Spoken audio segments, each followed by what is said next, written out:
Huwag kang mag-alala, Mireya. Isang pirma na lang ni Elvira ang kailangan.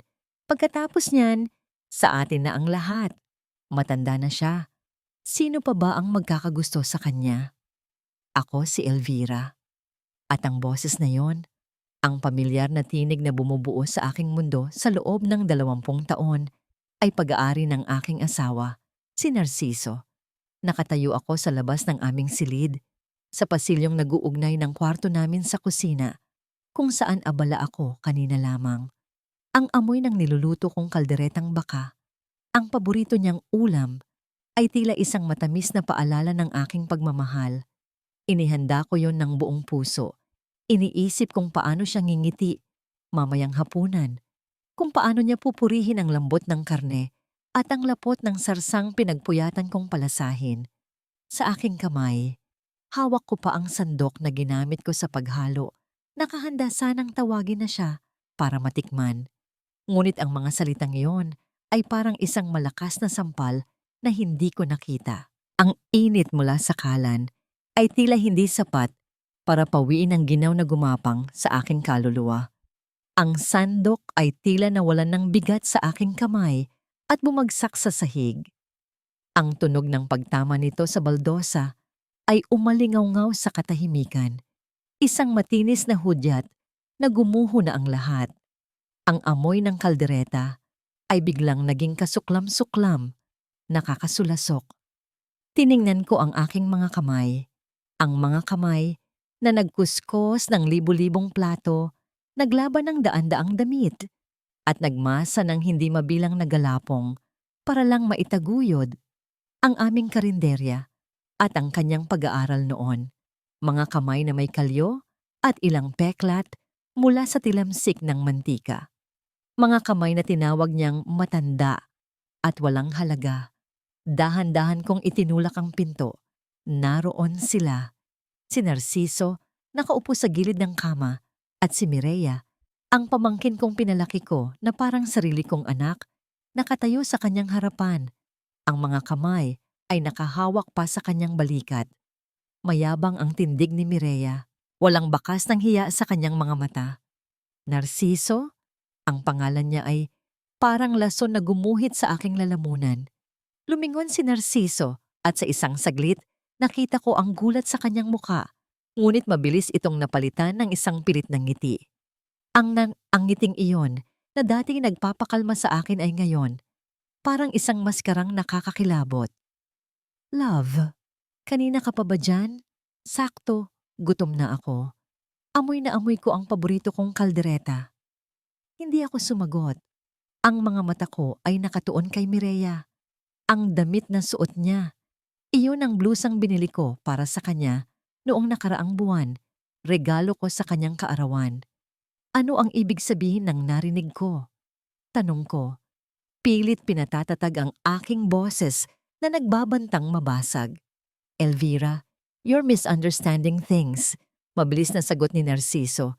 Tumatayo at lumalapit sa akin.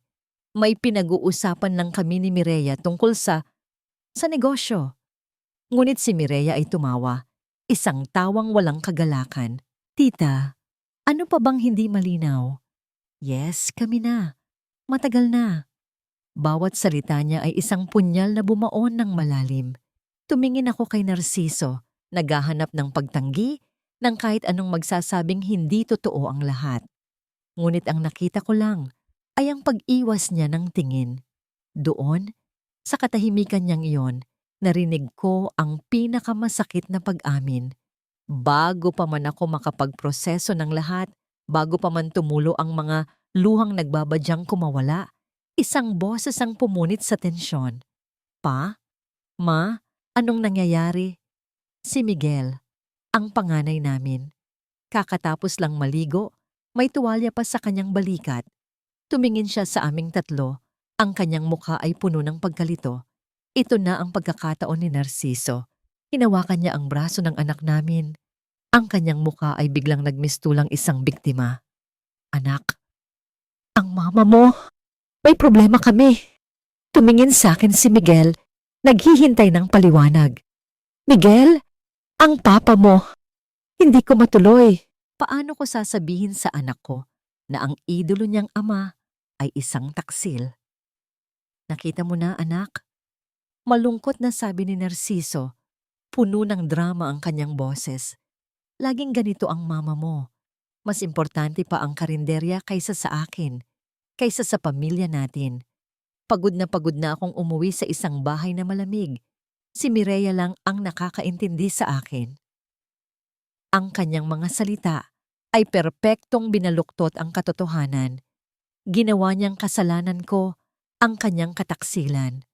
Ang aking pagsusumikap para sa kanila ay ginawa niyang isang uri ng pagpapabaya. At si Miguel, ang anak kong minahal at pinalaki, ay uminom sa lason na iyon. Nakita ko ang pagbabago sa kanyang mga mata. Mula sa pagkalito, naging pagkadismaya at nauwi sa galit. Isang galit na hindi para sa kanyang ama, kundi para sa akin. Kaya pala laging malungkot si Papa. Sigaw niya ang daliri ay nakaturo sa akin. Ang bawat salita ay isang dagok na mas masakit pa sa sampal. Ikaw ang may kasalanan, ma. You pushed him away. Ito ang pangalawang pagbasag ng aking puso sa loob lamang ng ilang minuto. Ang una ay mula sa aking asawa. Ang pangalawa at ang pinakamatindi ay mula sa aking sariling anak. Hindi, anak. Hindi totoo yan. O yan, pakiusap ko. Umaagos na ang mga luhang kanina ko pa pinipigilan. Siguro, mas mabuting magpalamig muna tayo ng ulo. Mahinahong sabi ni Narciso na ngayon ay nasa likod na ni Miguel. Tila isang papetirong kumokontrol sa kanyang papet. Elvira, baka kailangan mo munang umalis para makapag-isip tayong lahat. Umalis? Hindi makapaniwalang ulit ko. Ito ang bahay ko. Bahay namin ito. Pagtatama ni Mireya, may ngisi sa kanyang labi. Tumingin ako kay Miguel, nagmamakaawa. Anak, ngunit hindi niya ako tiningnan. Ang mga mata niya ay nakapako sa sahig. Ang kanyang katahimikan ang pinakamasakit na pagsang-ayon. Dala ang isang maliit na bayong na naglalaman lang ng ilang pirasong damit. Tumayo ako sa labas ng sarili kong pamamahay. Ang ilaw mula sa bintana ay nagpapahiwatig ng init at buhay sa loob. Isang buhay na hindi na ako kasali.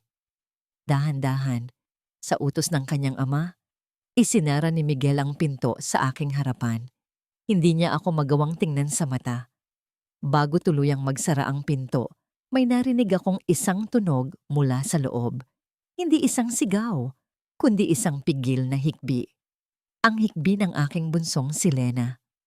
Pagkatapos, ang tanging maririnig na lang ay ang pag-ikot ng susi sa seradura. Ang tunog na yon ang nagsara, hindi lang ng pinto, kundi ng buong buhay ko. Nakatayo ako roon sa dilim, habang ang lamig ng simoy ng hangin ng gabi ay niyayayakap ang aking katawan, kasing lamig ng pagtalikod ng pamilyang binuo at minahal ko. Ang bawat hakbang palayo sa bahay na minsan kong tinawag na akin ay parang pagtapak sa bubog. Ang lamig ng gabi ay hindi na lamang haplos ng hangin.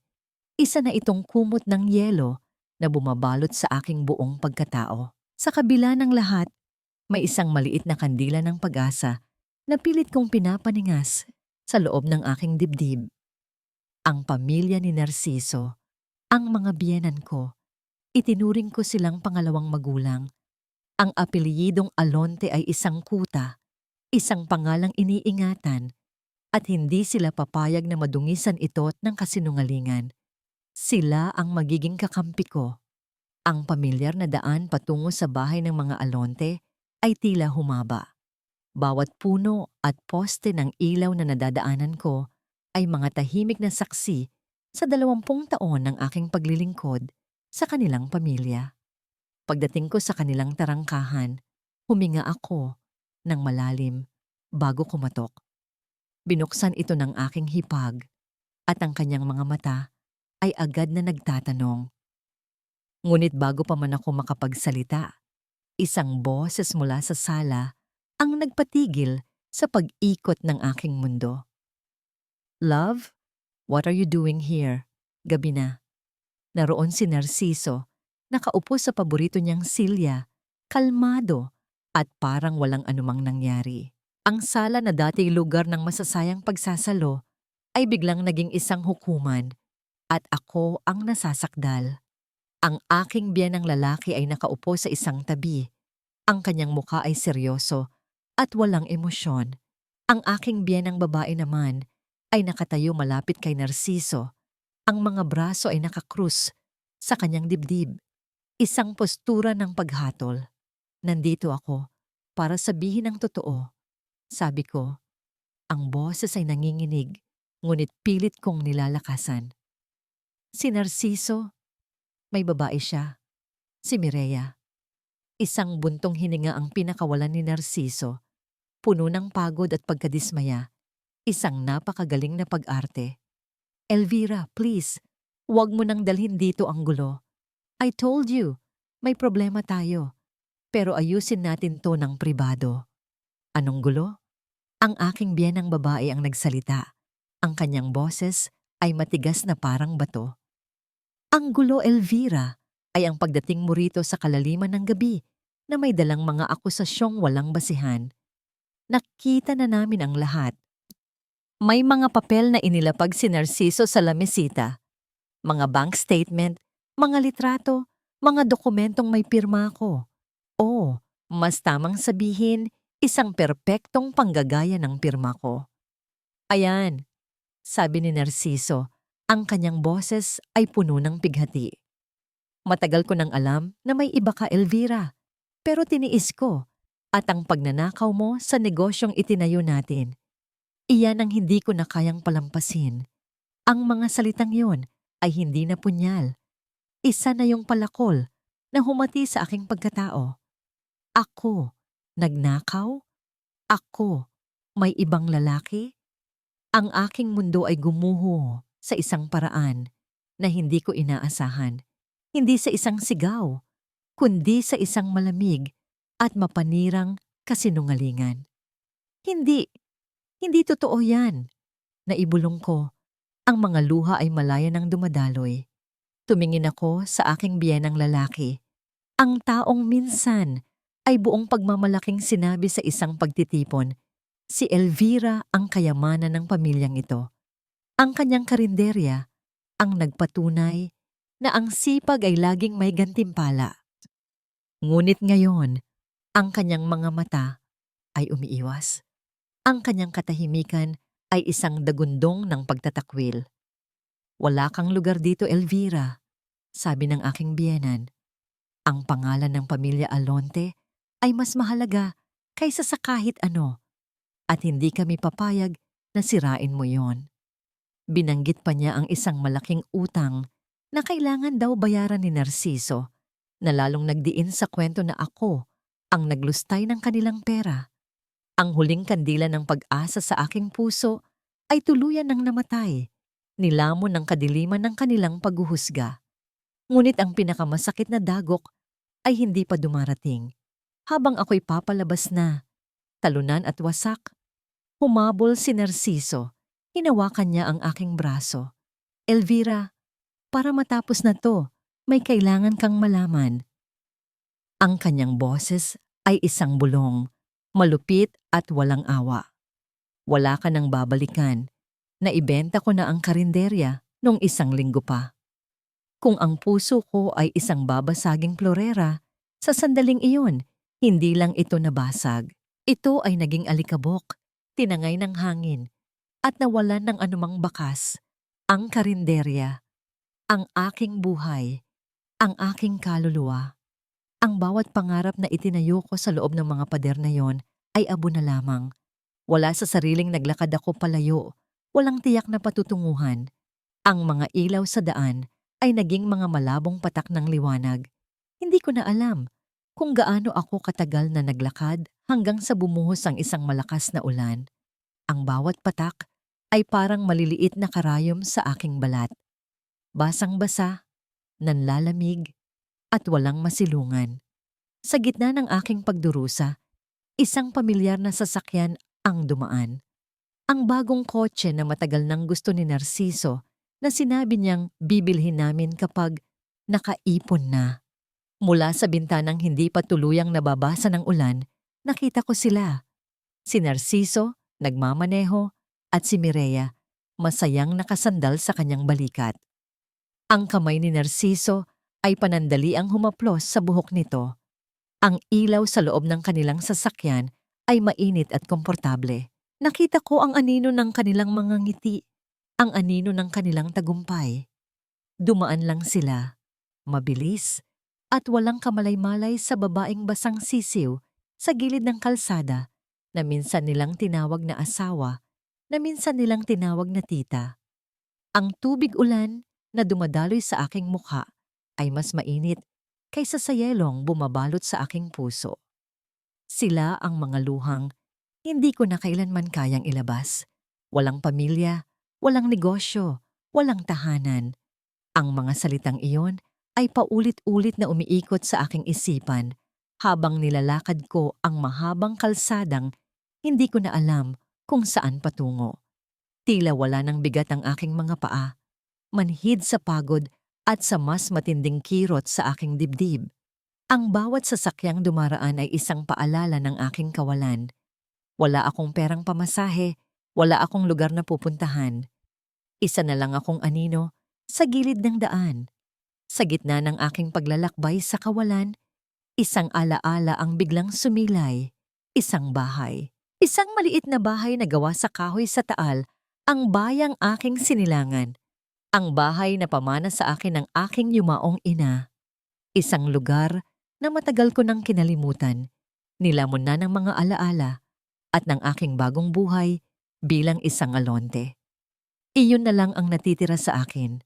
Ang paglalakbay patungo sa taal ay isang paglalakbay pabalik sa nakaraan. Nang sa wakas ay marating ko ang maliit na eskinita. Ang bahay ay nakatayo roon, isang malungkot na testamento ng lumipas na panahon. Halos natatakpan na ng mga baging ang harapan.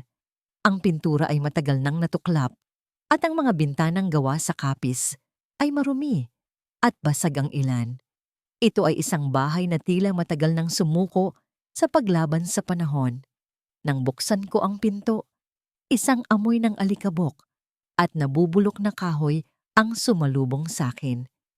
Ang sahig ay puno ng agyo at ang mga muebles na naiwan ay nababalutan ng puting kumot ng alikabok. Ito ang pinakamababang punto ng aking buhay. Dito sa lugar na ito, kung saan nagsimula ang aking mga pangarap, dito rin ako bumagsak. Habang pinupunasan ko ang isang lumang silya, isang pamilyar na boses ang bumasag sa katahimikan. Aba, tingnan mo nga naman ang pagkakataon. Ang reyna ng mga alonte, nagbalik sa kanyang palasyong gawa sa anay. Si Aling Bibang, ang kapitbahay naming walang ginawa, kundi ang pagmasdan ang buhay ng may buhay. Nakatayo siya sa kanyang bakuran, ang mga kamay ay nakapameywang, ang kanyang mga mata ay puno ng mapanuyang kislap. Ang kanyang mga salita ay parang asin na ibinubudbod sa aking mga sariwang sugat. Hindi ako sumagot. Wala akong lakas para makipagtalo. Yumuko na lang ako at nagpatuloy sa paglilinis. Bawat pagpupunas ay isang pagtatangkang burahin, hindi lang ang dumi, kundi pati na rin ang kahihiyan.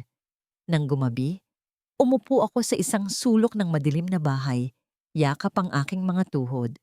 Ang tanging liwanag ay mula sa buwan na sumisilip sa maruming bintana. Ang gutom ay kumakalam sa aking tiyan, ngunit mas matindi ang gutom ko sa pag-asa. At sa gitna ng katahimikan, may narinig akong mahinang kaluskos sa labas. Dahan-dahan, isang anino ang lumabas mula sa likod ng isang puno.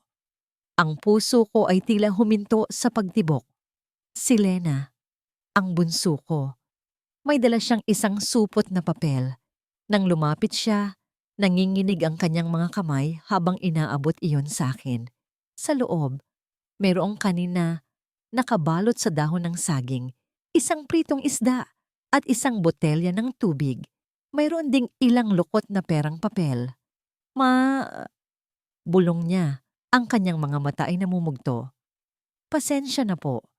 Ito lang po ang nakuha ko. Nagpaalam po akong may bibilin lang sa tindahan. Hindi ako makapagsalita. Niyakap ko siya ng mahigpit. Ang nag-iisang init sa gitna ng aking nanlalamig na mundo. Naniniwala po ako sa inyo, ma. Dagdag niya. Ang kanyang boses ay basag.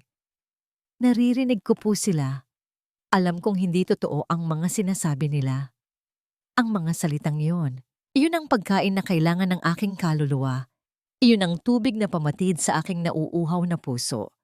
Ito ang unang sinag ng pag-asa. Bago siya nagmamadaling umalis, may ibinulong pa siya. Huwag po kayong susuko, ma. Huwag po. Naiwan akong mag-isa. Ngunit hindi naganap na nag-iisa. May isang taong naniniwala pa sa akin. May isang dahilan para bumangon. Dahil sa kaunting lakas na bigay ni Lena, sinimulan kong halughugin ang mga naiwang gamit sa bahay. Sa ilalim ng isang lumang kama, natagpuan ko ang isang baul na kahoy. Puno ito ng mga gamit ng aking ina, mga lumang bestida, mga kupas na litrato, at sa ilalim ng lahat, isang makapal at nakatuping kwaderno. Nang buksan ko ito, isang pamilyar na sulat kamay ang sumalubong sa akin. Ang sulat kamay ng aking ina. Ito ang kanyang koleksyon ng mga resipe. Sa unang pahina, mayroong isang dedication na isinulat niya para sa akin nung ako'y bata pa. Nanginginig ang aking mga daliri habang binabasa ko ang mga salitang tila isinulat para sa sandaling ito. Para sa aking anak Elvira, ang apoy ng ating kusina ay ang apoy ng iyong kaluluwa. Huwag mong hayaang mamatay ito. Ang mga salita ng aking ina sa lumang kwaderno ay naging kanlungan sa mga sumunod na araw. Sa umaga, ang liwanag na pumapasok sa bintana ay nagbibigay buhay sa kanyang sulat kamay. Sa gabi, sa liwanag ng isang maliit na gasera, ang mga pahina ay tila nagliliwanag. Isang paalala na may naiwang pamana sa akin. Hinahaplos ko ang bawat letra, dinarama ang papel na naging saksi sa kanyang pagmamahal sa pagluluto at sa akin. Ngunit ang alaala ay hindi nakakabusog. Ang gutom ay isang malupit na katotohanang gumigising sa akin sa bawat sandali. Isang umaga, dala ng pangangailangan, naglakas loob akong lumabas. Kailangan kong humanap ng paraan, kahit anong paraan, para kumita ng kaunting barya para sa pagkain. Sa aking paglalakad, isang amoy ang pumukaw sa aking pansin. Isang matamis na halimuyak ng ginataang bilo-bilo at bagong saing na latik. Sinundan ko ito patungo sa isang maliit na bukas na kusina sa kabilang bahay, kung saan isang matandang babae ang abala sa paghahalo sa isang malaking kawa. Ang kanyang mga braso ay payat ngunit matatag. Ang bawat pag-ikot ng sandok ay may tiyak na ritmo, isang sayaw ng karanasan at dedikasyon. Ang kanyang buhok ay puti na parang sinulid na pilak, nakapusod ng mahigpit. Nang sandali siyang lumingon, ang mga mata niya, sa kabila ng kulubot sa paligid ay may kislap ng buhay. "Ineng," tawag niya sa akin. Ang kanyang boses ay mahinahon. "May kailangan ka ba?" Nag-aalangan akong lumapit. "Ako po si Elvira, anak po ni Alida." Ang pagbanggit sa pangalan ng aking ina ay nagdulot ng pagbabago sa kanyang mukha. Nawala ang pagtataka at napalitan ng isang malambing na pagkilala. Tinitigan niya ako ng matagal. "Ang mga mata mo, kamukhang kamukha ng ina mo. Ako si Iska, kaibigan niya ako."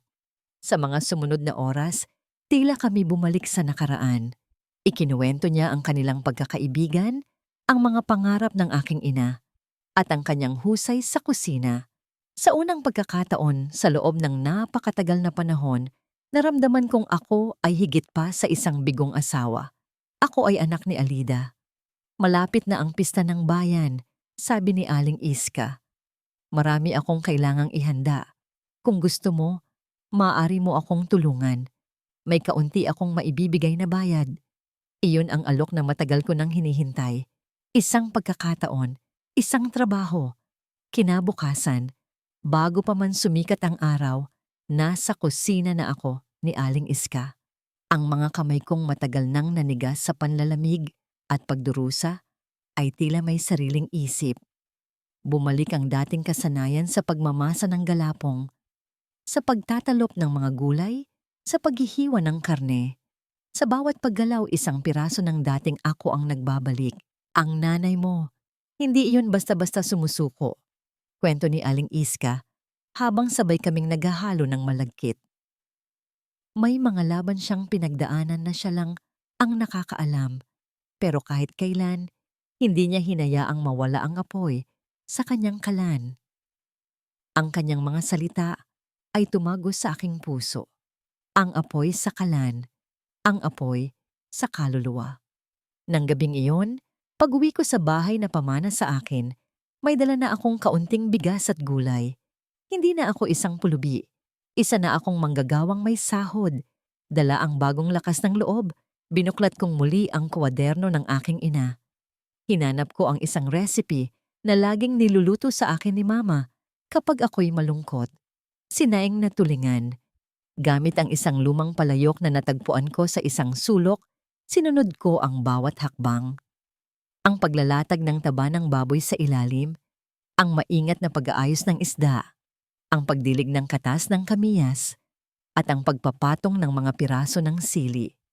Isinalang ko ito sa ibabaw ng mga nagbabagang kahoy. Habang naghihintay, ang halimuyak na kumakalat sa maliit na kusina ay hindi lang amoy ng pagkain.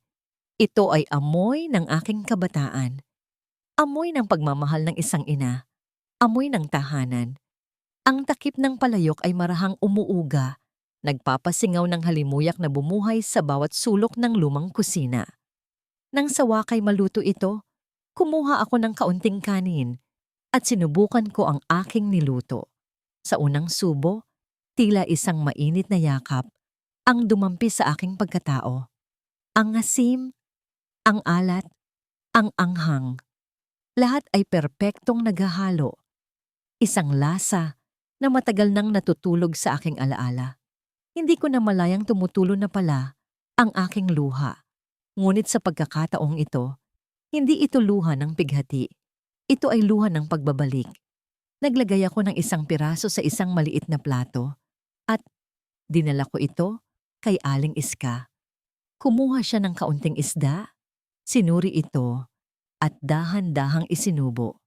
Tumigil siya, pumikit, at nang muli siyang dumilat, may ngiti sa kanyang mga labi. Naku! Bulong niya. Tila takot na baka mawala ang lasa sa kanyang panlasa. Para kong natikmang muli ang luto ng iyong ina. Iyon na. Iyon ang pagpapatunay.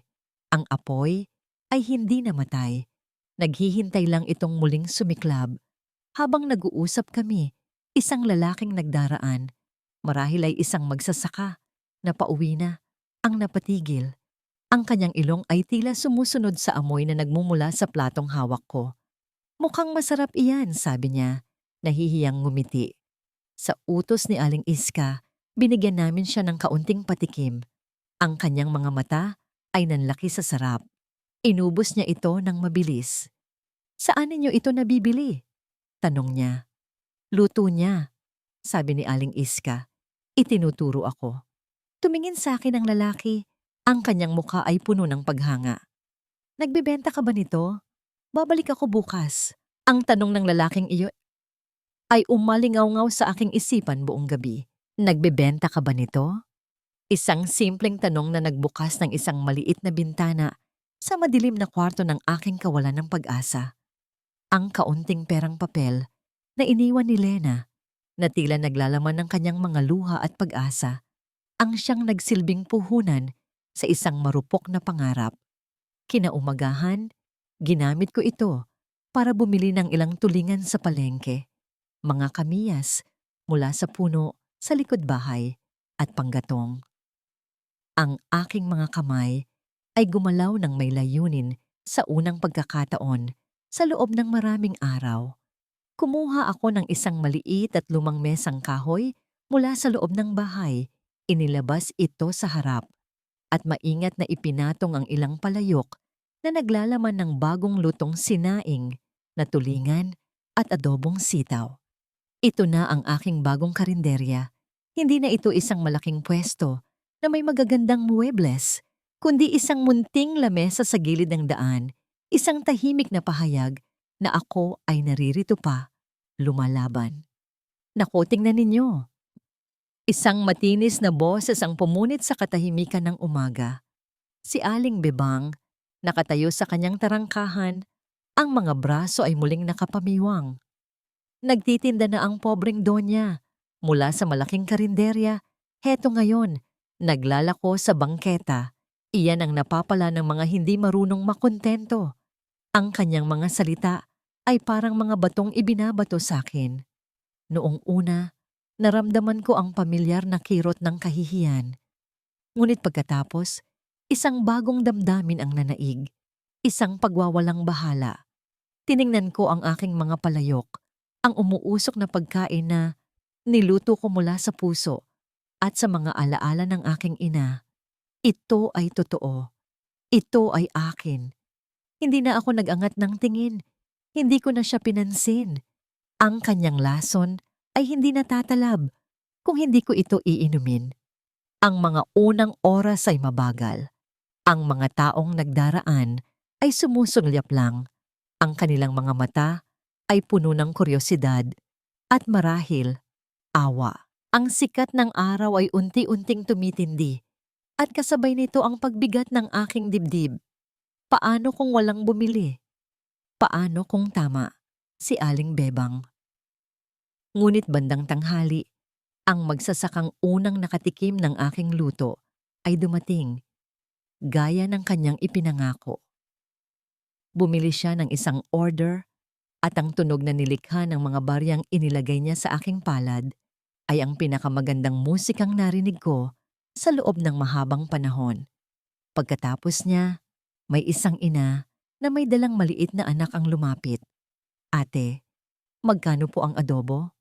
Amoy na amoy hanggang sa kanto. Nakakamiss ang lutong bahay. Unti-unti, isa-isa, sila ay dumating. Isang construction worker na naghahanap ng murang pananghalian. Isang guro na pauwi na mula sa eskwelahan. Hindi sila marami, ngunit sila ay sapat. Sapat para maubos ang laman ng 2 palayok. Sapat para magbigay ng init sa aking nanlalamig na pag-asa. Sa paglubog ng araw, habang nililigpit ko ang aking munting mesa, ang pagod ay gumuhit sa aking buong katawan. Ngunit ito ay isang pagod na may kasamang tamis. Umupo ako sa isang baitang ng hagdan at binilang ko ang aking kita. Mga barya at ilang lukot na papel de 20. Maliit na halaga para sa iba. Ngunit para sa akin, ito ay isang kayamanan. Ito ang patunay na kaya kong tumayo sa sarili kong mga paa. Ito ang aking unang kita, ang aking unang pag-asa. Sa aking paglalakad pa uwi, napadaan ako sa isang maliit na panaderya. Ang amoy ng bagong lutong pandesal ay humila sa akin. Mula sa aking kita, kumuha ako ng ilang barya at bumili ako ng isang piraso para sa sarili. Habang hawak ko ang mainit na tinapay, isang bagay na napakasimple, ngunit para sa akin ngayon ay isang napakalaking karangyaan. Naramdaman ko ang luhang namumuo sa aking mga mata. Nang makarating ako sa tarangkahan ng aming lumang bahay, may isang aninong tumatakbo papalapit sa akin. Ang kanyang paghinga ay malalim at pagod. "Ma!" sigaw ni Lena. Ang kanyang boses ay puno ng takot. Nabitawan ko ang pandesal na hawak ko. "Bakit anak? Anong nangyari?" Humahagulgol siya. Ang mga salita ay hirap lumabas sa kanyang bibig. "Ma, yung bahay, yung lupa ni Lola, isinangla ni Papa. May dumating na sulat. Kukunin na ng bangko. Mawawala po sa atin ang lahat."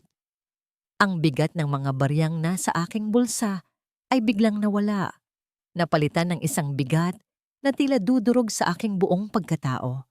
Ang kaunting pag-asang aking itinayo, buong araw, ay gumuho sa isang iglap. Ang bahay na ito, ang nag-iisang kanlungan ko, Ang huling pamana ng aking ina ay mawawala rin pala. Ang bigat ng balitang dala ni Lena ay parang malaking batong ipinatong sa aking dibdib. Ginagawang mahirap ang bawat paghinga. Ang sulat mula sa bangko na may mga salitang legal na hindi ko lubos maintindihan ay isang malamig na testamento sa aking ganap na pagkatalo. Hindi lang ako isang asawang ipinagkanulo. Isa na rin akong anak na malapit ng mabigo sa huling pamana ng kanyang ina. Kinabukasan ipinakita ko ang sulat kay Aling Iska. Ang kanyang mga mata ay sumeryoso habang binabasa ang bawat salita.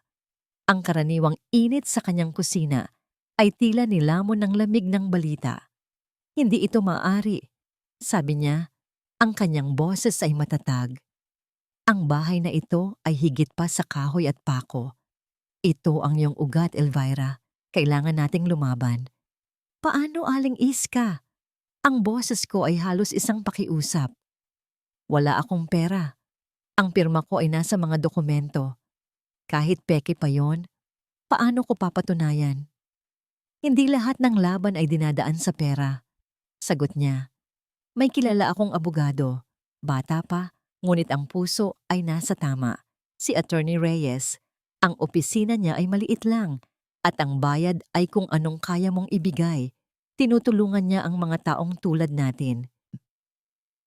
Dala ang sulat mula sa bangko at ang kumukupas na pag-asa, tinungo namin ang munting opisina ni Attorney Amado Reyes. Ang lugar ay simple lang, puno ng mga libro at mga tambak na folder, isang malinaw na palatandaan na ang kayamanan niya ay nasa kaalaman, hindi sa karangyaan. Si Attorney Reyes ay isang lalaking may mahinahong kilos, ngunit matalas na mga mata. Pinakinggan niya ang aking kwento nang walang paghuhusga. Sinuri niya ang bawat papel. Ang kanyang mukha ay nanatiling kalmado, ngunit nakita ko ang pagkunot ng kanyang noo. Ginang Elvira, sabi niya sa wakas.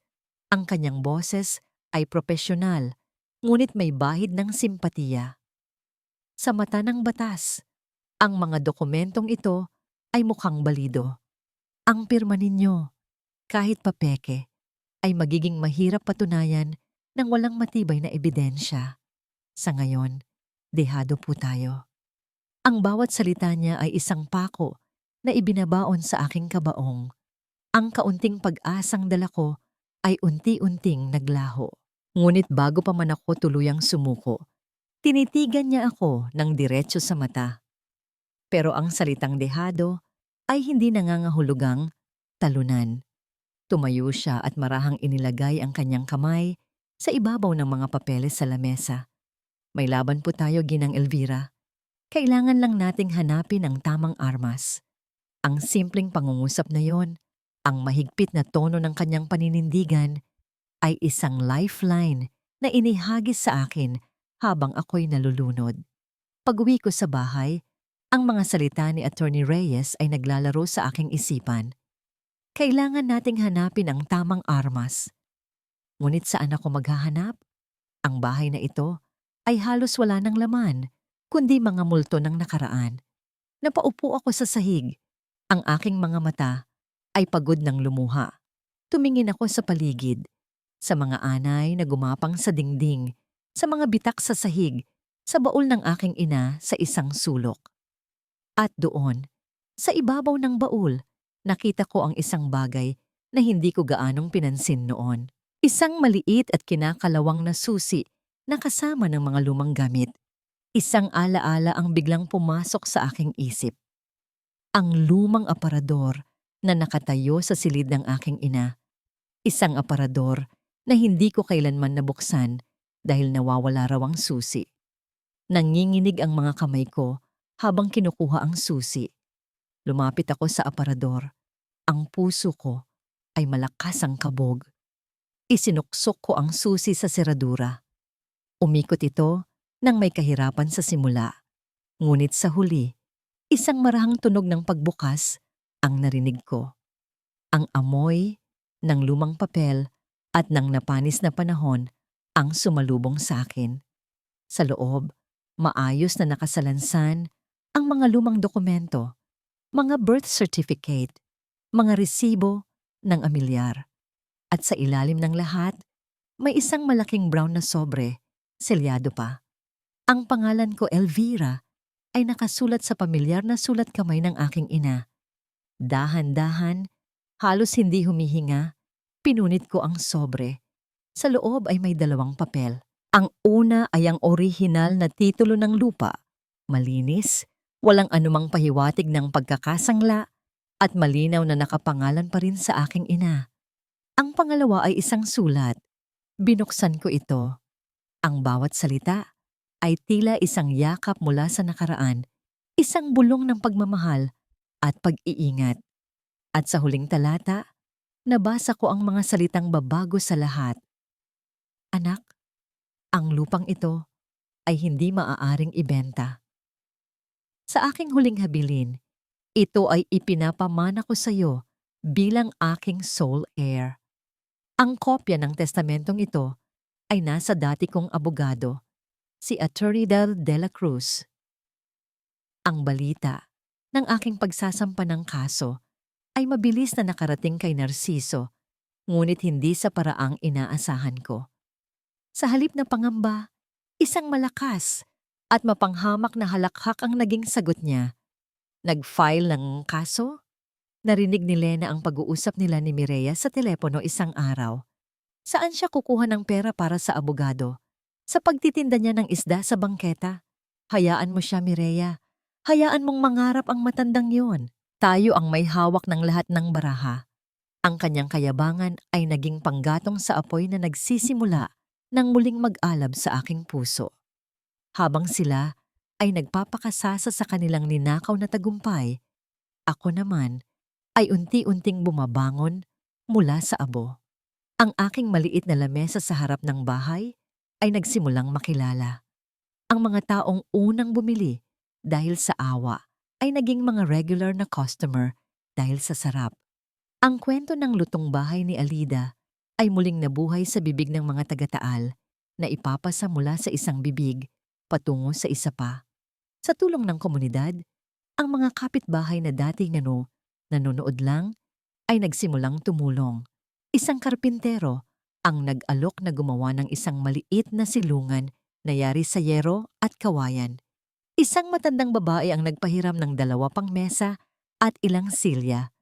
Ang dating munting pwesto ay naging isang maliit ngunit buhay na kainan. Ang bawat pukpok ng martilyo sa paggawa ng aming munting silungan ay parang isang musika sa aking pandinig, isang himno ng pag-asa. Samantala, sa kabilang mundo, ang paraisong itinayo ni Narciso at Mireya ay nagsimula nang magkaroon ng mga bitak. Si Mireya, na ngayon ay may hawak na malaking pera, ay naging maluho. Araw-araw ay may bago siyang damit, bag o alahas. Mireya, kailangan nating maghinay-hinay. Narinig ni Lena na sinabi ni Narciso isang gabi. Baka mahalata tayo ng mga tao. Ano ba, Narciso? Sagot ni Mireya. Ang boses ay puno ng pagkainis. This is what I deserve. After all, ako ang kasama mo ngayon, hindi yung losyang mong asawa. This is our money, so I'll spend it however I want. Ang kanilang mga pag-aaway ay naging madalas, mga bulong na nagiging sigawan kapag akala nila'y walang nakakarinig. Isang hapon, habang abala ako sa pagsisilbi sa aking mga customer, isang pamilyar na anino ang tumigil sa harap ng aking pwesto. Si Miguel, ang anak ko. Nakatayo siya roon. Ang kanyang mukha ay hindi maipinta. Inaasahan marahil niyang makita akong gusgusin, payat, at kahabag-habag, ngunit ang nakita niya ay isang inang nakangiti, abala sa pag-aasikaso, at napapaligiran ng mga taong tumatawa at masayang kumakain. Nakita niya ang paggalang sa mata ng aking mga customer. Narinig niya ang kanilang mga papuri. Aling Elvira, ang sarap po talaga ng adobo ninyo. Parang luto ng nanay ko, sabi ng isang tricycle driver. Isang matandang babae naman ang humawak sa aking kamay. Ang luto mo ay may puso, Hija. Ipagpatuloy mo lang iyan. Nakita kong lumunok si Miguel. Ang imahe sa kanyang harapan ay isang malaking kontradiksyon sa kwentong ipininta ng kanyang ama, ang kwento ng isang inang pabaya at malungkot. Nagtama ang aming mga mata. Walang salitang lumabas sa aming mga bibig, ngunit sa maikling sandaling iyon, nakita ko ang pag-aalinlangan sa kanyang mga mata.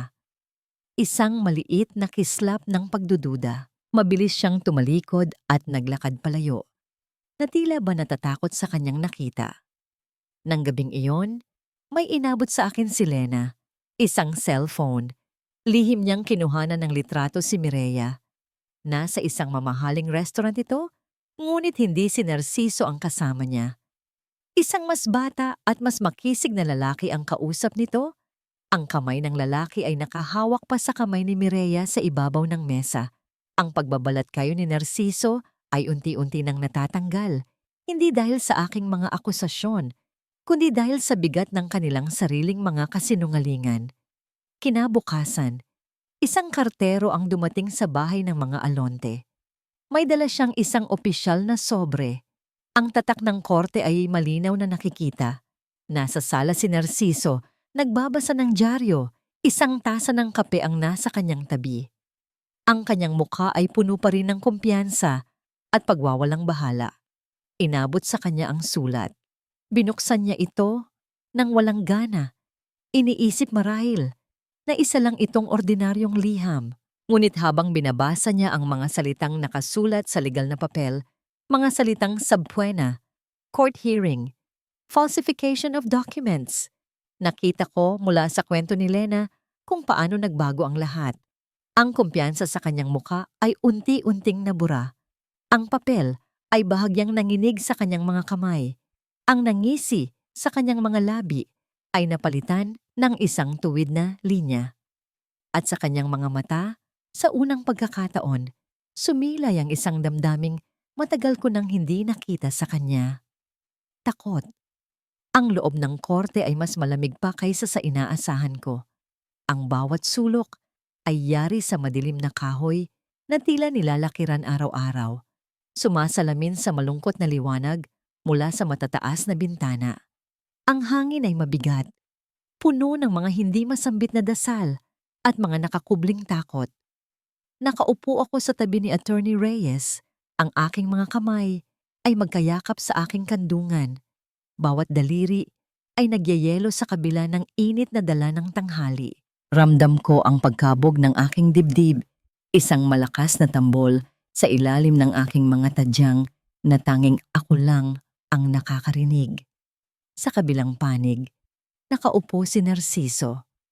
Ang kanyang suot na barong Tagalog ay plansadong-plansado. Ang kanyang buhok ay maayos na nakas-petrolyo. Kung hindi ko lang alam ang katotohanan, iisipin kong siya ay isang kagalang-galang na Ginoo. Isang biktima ng mapait na kasinungalingan. Puno ng kumpiyansa ang kanyang mukha at may isang maliit na ngiti sa kanyang mga labi habang nakikipagbulungan sa kanyang mamahaling abogado. Si Mireya ay wala sa kanyang tabi. Wala siya kahit saan sa loob ng silid. Nang tawagin si Narciso sa witness stand, ang kanyang paglakad ay parang isang pagtatanghal. Ang bawat hakbang ay may bigat. Ang bawat kilos ay kalkulado. Ginoong Alonte, simula ng kanyang abogado, maari mo bang isalaysay sa korteng ito ang naging kalagayan ng inyong pagsasama ni Ginang Elvira? Isang malalim na buntong hininga ang pinakawalan ni Narciso na tila ba binubuhat niya ang lahat ng pasakit sa mundo. Mahal na mahal ko ang asawa ko. Simula niya, ang kanyang boses ay puno ng pighati. Pero ang pagmamahal ko ay hindi naging sapat. Ang buong buhay niya ay umikot sa karinderya. Umuuwi ako, galing trabaho, pagod. Pero wala siyang oras para sa akin. Wala siyang oras para sa mga anak namin. Ang bahay namin ay naging isang malamig na lugar. I felt so alone. Ang bawat salita ay isang pagpilipit sa katotohanan. Isang makamandag na bersyon ng aming nakaraan. Gusto kong sumigaw. Gusto kong sabihin kasinungalingan ang lahat. Ngunit pinigilan ako ng marahang pagtapik ni Attorney Reyes. sa aking kamay. Nang si Attorney Reyes na ang magtanong, ang kanyang boses ay nanatiling kalmado. Ginoong Alonte, binanggit ninyo na ang inyong asawa ay pabaya. Ngunit ayon sa mga financial record, ang karinderya na kanyang pinamamahalaan ang siyang bumuhay sa inyong pamilya at nagpaaral sa inyong mga anak sa loob ng 20 taon. Tama po ba? Biglang natigilan si Narciso. Well, yes, but... At ang lupang kinatitirikan ng bahay ng kanyang ina na isinangla ninyo gamit ang isang pekeng pirma. Saan po napunta ang perang nakuha ninyo mula roon? Dito na nagsimulang magbago ang ihip ng hangin. Ipinakita ni Attorney Reyes ang testamento ng aking ina. Ang mga bulungan sa loob ng korte ay unti-unting lumakas. Ang mukha ng abogado ni Narciso ay nagsimulang mamutla.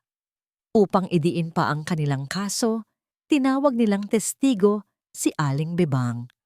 Buong pagmamalaki siyang lumakad patungo sa unahan, handang isalaysay ang lahat ng tsismis na kanyang ikinalat. Ngunit sa ilalim ng mga matatalinong tanong ni Attorney Reyes, ang kanyang mga kwento ay naging magulo at walang basihan. So, Aling Bebang, nakita niyo po ba mismo na may ibang lalaking ipinapasok si Ginang Elvira sa kanyang bahay? Hindi sa nakita ko mismo, pero sabi ng pinsan ng bayaw ko. So, hearsay po ang basihan ninyo? Basta, kitang-kita naman sa itsura niya. At saka, naiinggit lang talaga ako sa kanya noon.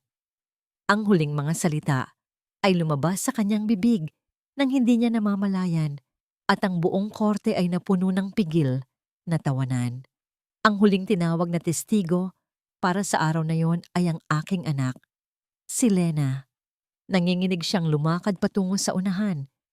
Ang kanyang mukha ay maputla, ngunit ang kanyang mga mata ay buo ang loob. Ang pagtingin niya sa akin ay nagbigay sa akin ng lakas. Miss Alonte, simula ni Attorney Reyes, ano ang napansin ninyong pagbabago sa inyong ama at kay Mireya matapos umalis ang inyong ina? Huminga ng malalim si Lena. Lagi na po silang wala sa bahay. At si Mireya po, laging may mga bagong gamit, mga mamahaling bag, damit, sapatos, mga bagay na alam kong hindi namin kayang bilhin noon. Ipinakita niya ang mga litratong kuha niya mula sa kanyang cellphone.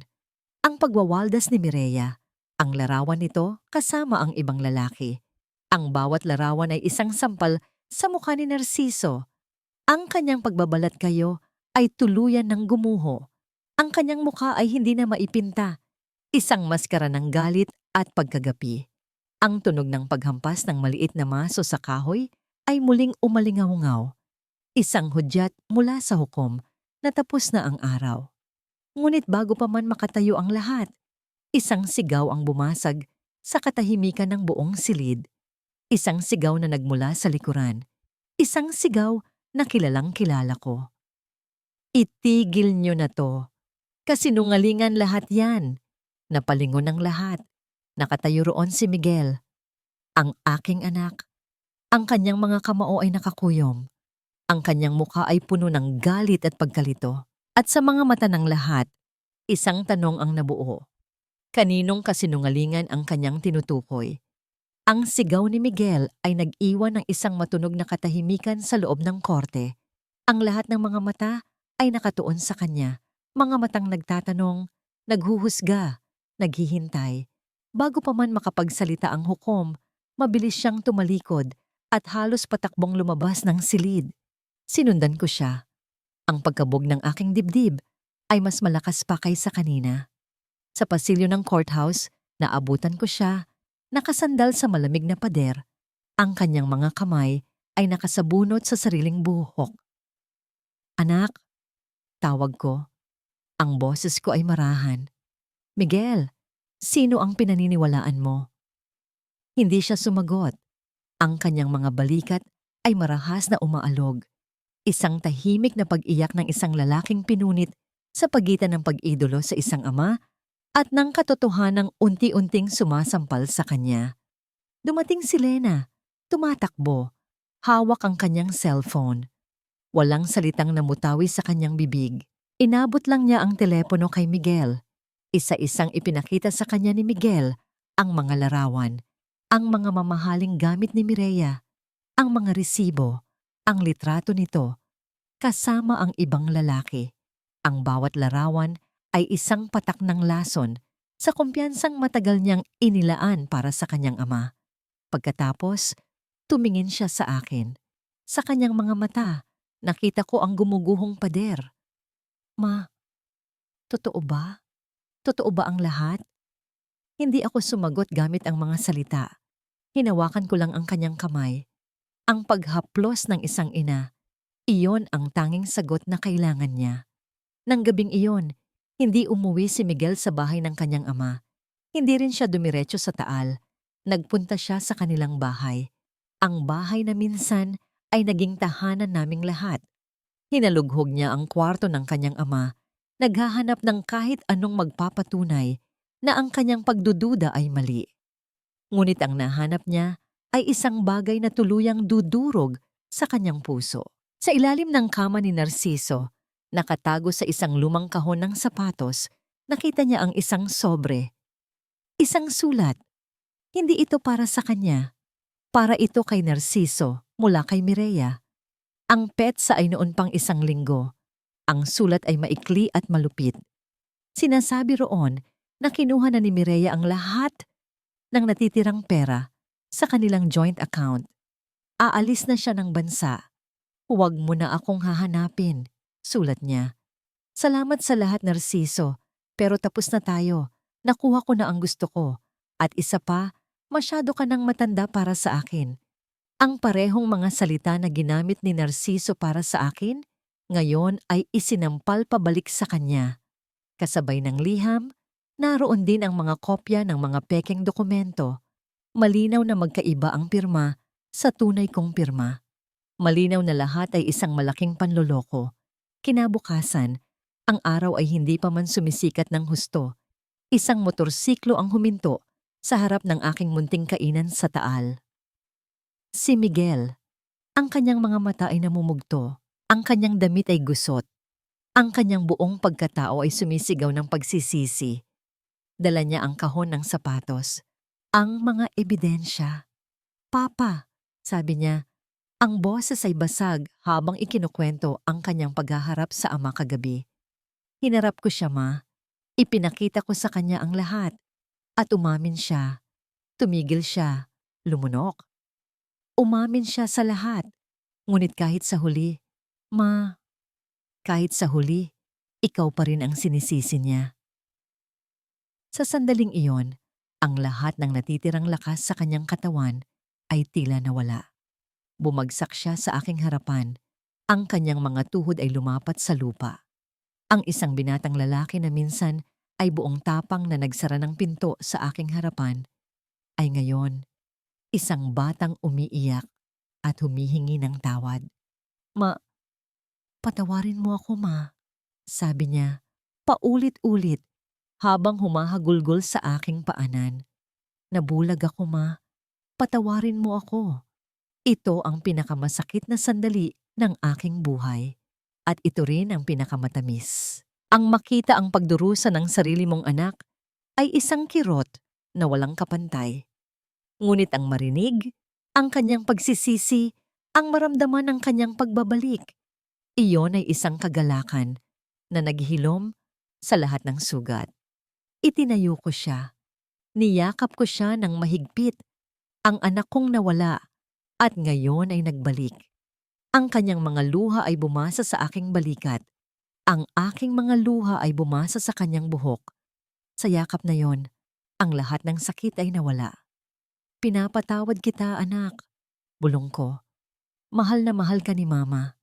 Sa gitna ng aming pag-iyak at pagpapatawad, isang tunog mula sa loob ng bahay ang pumukaw sa aming pansin. Ang telepono. Ang lumang landline na halos hindi na ginagamit. Si Lena ang sumagot nito.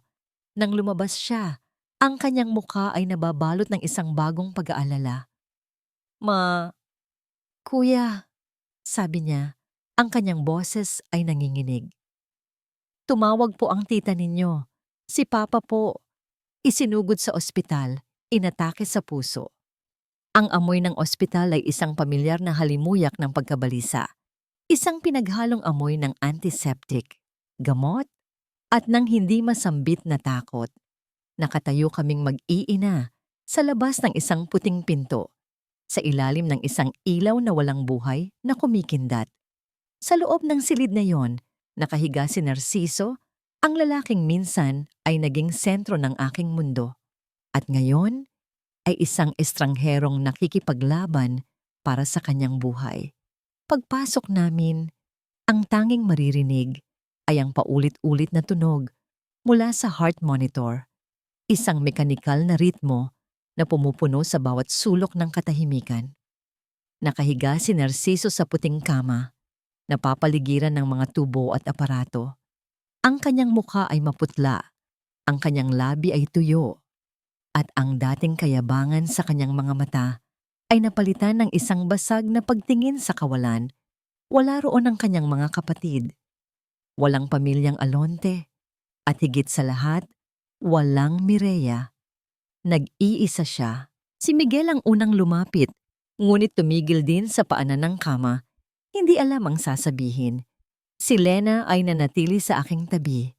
Ang kanyang kamay ay mahigpit na nakakapit sa akin. Ako ang lumapit.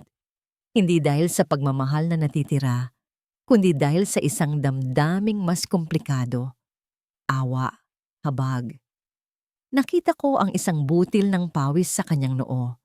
Kumuha ako ng isang maliit na bimpo, binasa ito ng tubig at marahang ipinunas sa kanyang balat. Sa pagdampi ng bimpo sa kanyang noo, isang alaala ang bumalik sa akin. Noong bagong kasal pa lang kami, ako ang nagkasakit ng malubha. Siya ang nag-alaga sa akin. Hindi natutulog, laging nagpupunas ng aking noo para mapababa ang aking lagnat. Sa sandaling iyon, sa gitna ng malamig na silid ng ospital, isang tahimik na pagpapaalam sa nakaraan ang naganap sa aking puso. Ma! Bulong ni Lena. Dumating si Attorney Reyes, dala ang isang sobre. May desisyon na ang korte. Sabi niya, ang kanyang boses ay mahinahon, ngunit may bigat. Binuksan niya ang sobre. Pabor sa atin ang hatol. Ang lahat ng ari-arian, kasama na ang lupa sa Taal, ay ibabalik sa iyo, Ginang Elvira. At si Ginoong Alonte, napatunayan siyang guilty sa kasong estafa at falsification of public documents. Tagumpay. Ito na ang hustisyang matagal kong ipinaglaban. Ngunit sa halip na magdiwang, naramdaman ko ang isang mabigat na kalungkutan. Walang tamis ang tagumpay na ito. Isang mapait na katotohanan lamang na ang lahat ay wasak na. Kasunod noon, isang balita ang dumating mula sa isang tawag sa cellphone ni Lena. Manahuli na raw po si Mireya, sabi niya. Sinusubukan daw tumakas sa airport. Ang karma. Mabilis at walang awa. Ngunit kahit ang balitang iyon ay hindi nagdulot ng kasiyahan. Tila narinig ni Narciso ang lahat. Dahan-dahan, gumalaw ang kanyang mga mata patungo sa amin. May mga luhang namuo sa gilid ng mga iyon. Sinubukan niyang magsalita. Elvira. Ang kanyang boses ay isang mahinang kaluskos. Pata, warin mo, ako. Hinanap ng kanyang kamay ang kamay ko. Sinira ko ang lahat. Hinayaan kong hawakan niya ang aking kamay. Ang kanyang balat ay malamig. Ang kanyang hawak ay mahina. Ito na ang hatol ng karma. Hindi ang korte, hindi ang kulungan, kundi ang isang kama ng kalungkutan sa isang ospital na walang nagmamahal sa iyo. Isang doktor ang pumasok sa silid. May dalang mga resulta ng test. Ang kanyang mukha ay seryoso. Kinausap niya ako sa isang tabi, malayo sa pandinig ni Narciso. Ginang Alonte, sabi niya. Malubha po ang lagay ng asawa ninyo. May malaking bara sa kanyang puso. He needs an emergency bypass operation. Tumango lang ako, naghihintay sa susunod niyang sasabihin. It's a very expensive procedure. Pagpapatuloy niya. At sa ngayon, siya ay walang kakayahang magbayad. Base sa desisyon ng korte, Kayo po ang may hawak ng lahat ng assets. Tumingin siya sa akin ng diretso. Ang kanyang tanong ay hindi binitawan ng kanyang bibig. Ngunit umalingaw-ngaw ito sa buong silid. Mas malakas pa kaysa sa tunog ng heart monitor. Papayag ba akong iligtas ang buhay ng taong sumira sa buhay ko? Ang tanong ng doktor ay naiwang nakabitin sa hangin. Isang mabigat na tanikalang pumulupot sa aming tatlo. Lumabas kami ng silid at tumayo sa tahimik na pasilyo ng ospital. Ang tanging maririnig ay ang malayong ugong ng aircon at ang sarili naming mga paghinga. Tumingin sa akin si Miguel. Ang kanyang mga mata ay puno ng sakit at pagsusumamo. Ma, anong gagawin natin? Si Lena naman ay nakayuko. Ang kanyang mga kamay ay mahigpit na magkahawak. Mama, hindi niya deserve. After everything he did to us. To you. Ang galit sa boses ni Lena ay ang parehong galit na unang namuo sa aking puso. Ang pag-aalinlangan sa mukha ni Miguel ay ang parehong pag-aalinlangang gumugulo sa aking isipan. Hinarap ko silang dalawa, ang aking mga anak, ang 2 piraso ng aking pusong nanatiling buo. Tama ka, Lena. Hindi niya ito deserve. Mahinahon kong sabi. Hinawakan ko ang kanilang mga kamay. Ang balat nila ay malamig. Ngunit hindi ito tungkol sa kung ano ang nararapat sa kanya. Ito ay tungkol sa kung ano ang nararapat sa atin. Tumingala sila sa akin.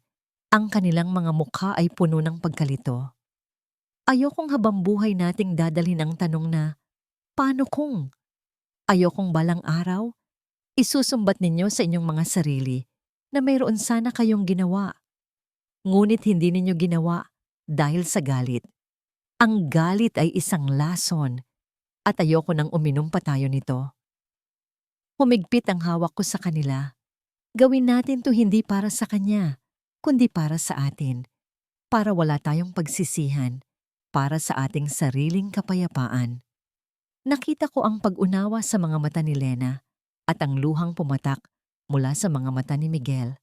Sa sandaling iyon, hindi na kami 3 wasak na piraso ng isang pamilya. Kami ay isang buong unit na muling nagkakaisa sa isang desisyong hindi nagmula sa galit, kundi sa paghilom.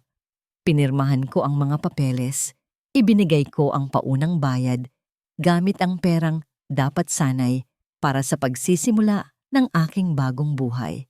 Ngunit habang ginagawa ko yon, isang kakaibang gaan ang aking naramdaman. Naging matagumpay ang operasyon. Makalipas ang ilang araw, nagkamalay si Narciso. Mas maayos na ang kanyang hitsura, ngunit ang kanyang mga mata ay nanatiling walang buhay, puno ng isang malalim na kalungkutan. Pumasok ako sa kanyang silid, mag-isa. May dala akong isang folder. Kamusta ka? Tanong ko. Tumango lang siya. Salamat, Elvira. Ang kanyang boses ay mahina, halos isang bulong. Salamat sa lahat. Ginawa ko yon para sa mga anak natin. Sagot ko. Para sa akin. Inilapag ko ang folder sa maliit na mesa sa tabi ng kanyang kama. Narciso, may dala ako. Binuksan niya ito. Sa loob ay ang aming mga divorce paper, nakahanda na para sa kanyang pirma. Tinitigan niya ito ng matagal. Walang gulat, walang pagtutol. Isang tahimik na pagtanggap lamang sa hindi maiiwasan. Malaya ka na, Narciso, sabi ko. Hindi dahil sa galit, kundi dahil sa isang katotohanang kailangan naming parehong harapin. At malaya na rin ako. Bago ako tuluyang umalis sa ospital, may isa pa akong pinuntahan. Sa City Jail, sa isang silid na puno ng mga nag-uusap na pamilya, nakita ko si Mireya sa likod ng isang rehas. Ang kanyang mamahaling damit ay napalitan ng isang kulay kahel na uniforme. Ang kanyang buhok ay magulo. Ang kanyang muka ay walang kolorete. At doon, nakita ko ang isang babaeng pagod at talunan. Nang makita niya ako, tumayo siya. May galit sa kanyang mga mata, ngunit meron ding takot. Naghihintay siya ng mga masasakit na salita, ng panunumbat. Ngunit wala akong sinabi. Tinitigan ko lang siya. At sa aking pagtingin, wala na ang galit. Wala na ang sakit. Ang naroon na lang ay isang malawak at malungkot na awa.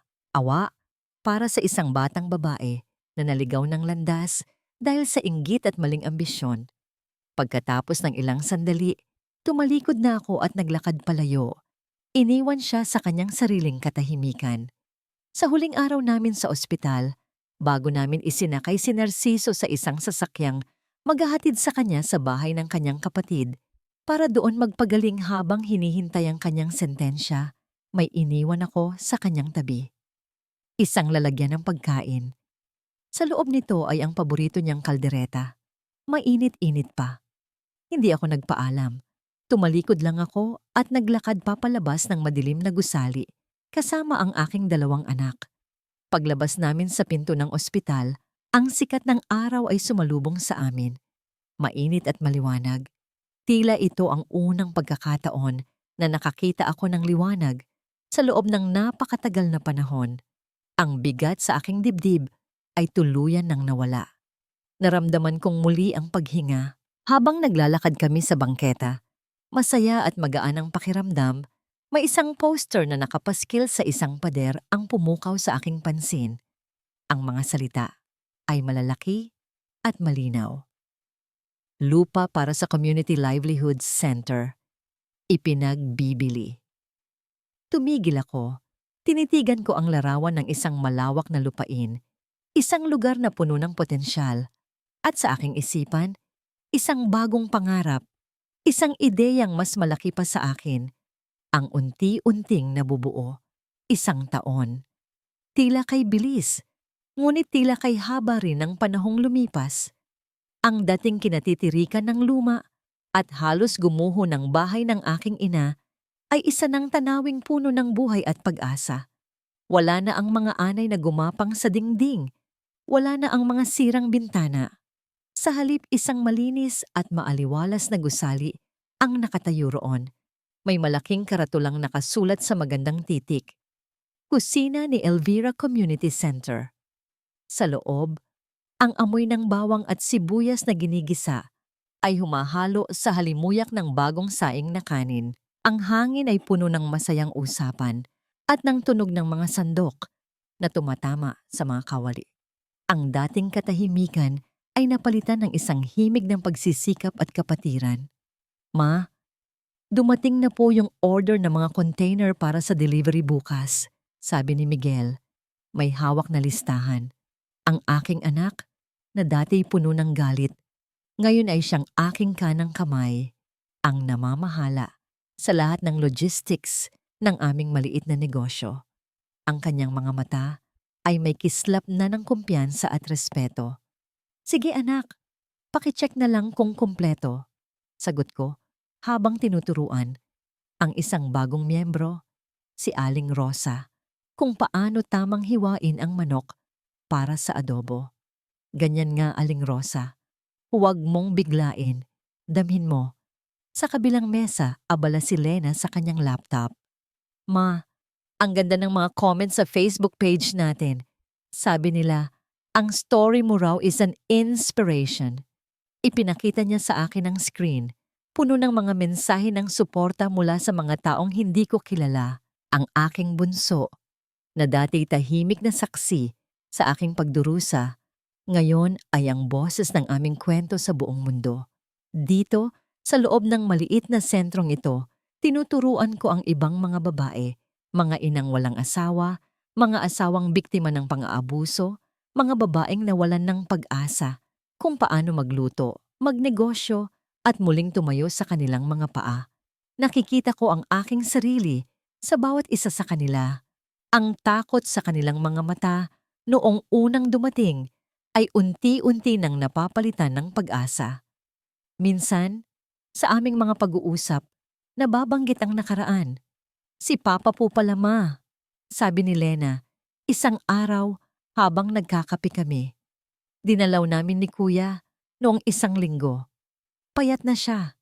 Nakatira na lang sa isang maliit na kwarto sa bahay ni Tita. Sabi niya, nagsisisi raw siya. Araw-araw.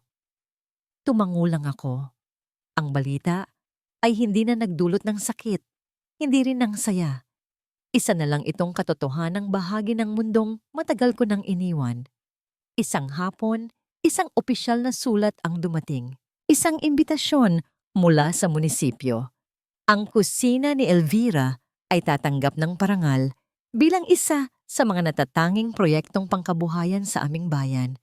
Ang seremonya ay simple, ngunit puno ng dignidad.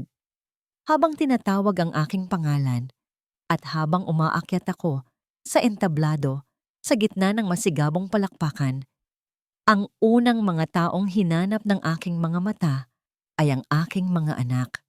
Nakatayo sila sa gitna ng mga tao. Ang kanilang mga mukha ay nagliliwanag sa pagmamalaki. Pagkatapos ng seremonya, isang munting saluyo-salo ang idinaos sa aming community center. Ang saya ay umaapaw. Ang bawat isa ay may dalang pagkain, may dalang kwento ng pasasalamat. Tumayo ako sa isang sulok, pinapanood silang lahat. Si Aling Rosa na ngayon ay tumatawa ng malakas. Si Marites na dati hindi makatingin ng diretso ay abala na sa pag-aasikaso sa mga bisita. Ito ang aking pamana. Ito ang aking tagumpay. Sa gitna ng kasiyahan, isang pamilyar na tao ang dumating. Hindi siya nakabarong o formal na kasuotan, kundi isang simpleng polo shirt lang. Si Attorney Reyes. May dala siyang isang maliit na pumpon ng mga bulaklak na puti. Attorney, bati ko, may ngiti. Amado na lang, Elvira. Hindi na ako abogado mo ngayon. Sagot niya. Ang kanyang mga mata ay may ngiting mas malalim pa kaysa sa kanyang mga labi. Congratulations! I knew you could do it.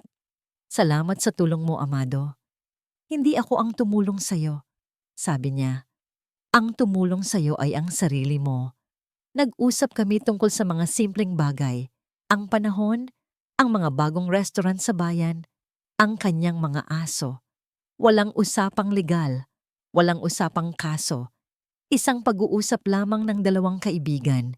Ngunit sa paraan ng kanyang pagtingin, sa init ng kanyang mga ngiti, naramdaman ko ang isang bagay na bago. Isang pinto na dahan-dahang nagbubukas. Hindi ko pa alam kung handa na akong pumasok. Ngunit ang pagkakaroon ng pintong yon ay sapat na. Dapit hapon na, sa Taal. Ang araw ay dahan-dahang lumulubog sa likod ng bulkan, nag-iiwan ng mga kulay kahel at lila sa kalangitan. Nakaupo ako sa beranda ng aking maliit na bahay sa tabi ng community center. Hawak ang isang tasang mainit na kape. Ang hangin ay sariwa. Dala ang amoy ng mga bulaklak mula sa hardin at ang malayong halimuyak ng ginataang luto mula sa kusina ng sentro. Ito ang kapayapaang matagal kong hinanap. Isang kapayapaang hindi nakasalalay sa katahimikan ng paligid, kundi sa katahimikan sa loob ng aking puso. Payapa na ako. Noong isang linggo, isang sulat ang dumating para sa akin. Walang pangalan ng nagpadala, ngunit pamilyar ang sulat kamay sa sobre. Galing ito kay Narciso. Binuksan ko ito. Hindi dahil sa kuryosidad, kundi dahil sa pagtanggap na ito ay isang kabanatang kailangan ng tuluyang isara. Ang sulat ay puno ng pagsisisi. Ikinuwento niya ang kanyang buhay ngayon. Simpleng trabaho sa probinsya, malayo sa lahat. Isang buhay na walang karangyaan. Isang buhay ng pagbabayad sala. Sinabi rin niyang nakalaya na si Mireya at nagtatrabaho na raw bilang isang katulong sa malayong lugar. Sinusubukang itama ang kanyang mga pagkakamali. Sa dulo ng sulat, muli siyang humingi ng tawad. Pinatawad ko na ba siya? Pinatawad ko na ba sila? Dati, inakala kong ang pagpapatawad ay isang malaking seremonya, isang deklarasyong kailangan kong isigaw sa mundo. Ngunit natutunan kong hindi pala. Ang tunay na pagpapatawad ay isang tahimik na proseso. Ito ang sandaling nababasa mo ang pangalan nila at wala ka nang nararamdamang kirot. Ito ang sandaling naaalala mo ang nakaraan at hindi na ito nagdudulot ng galit, kundi isang mapait na aral na lamang. Dahan-dahan kong pinunit ang sulat, hindi dahil sa galit, kundi dahil hindi na ito mahalaga. Ang mga piraso ng papel ay inilagay ko sa isang basurahan. Ang pagpapatawad ko ay ang paglimot, ang pagpapalaya sa sarili mula sa bigat ng kanilang alaala. Ma, heto na po ang paborito ninyo. Napalingon ako. Sina Miguel at Lena. Papalapit. May dalang isang platito ng puto bumbong na may kasamang mainit na salabat. Umupo sila sa tabi ko. Si Miguel sa aking kanan, si Lena sa aking kaliwa. Sabay-sabay naming pinanood ang mga huling sinag ng araw na naglalaho sa abot-tanaw. Ang kaligayahan ko ay narito. Kumpleto na. Hindi ito isang engrandeng pag-ibig na dumating para iligtas ako. Hindi ito isang kayamanang bumagsak mula sa langit. Ang kaligayahan ko ay nasa yakap ng aking mga anak. Nasa halakhak ng mga babaeng natulungan kong bumangon. Nasa amoy ng nilutong pagkain na nagmula sa mga kamay na minsan ay tinawag na matanda at walang halaga. Hindi ko na kailangan ng lalaki para mabuo. Buo na ako. Sa wakas, natagpuan ko ang nawawalang sangkap sa aking buhay. Hindi ito pag-ibig mula sa iba, kundi pagmamahal para sa aking sarili. At iyon ang pinakamasarap na lasa sa lahat.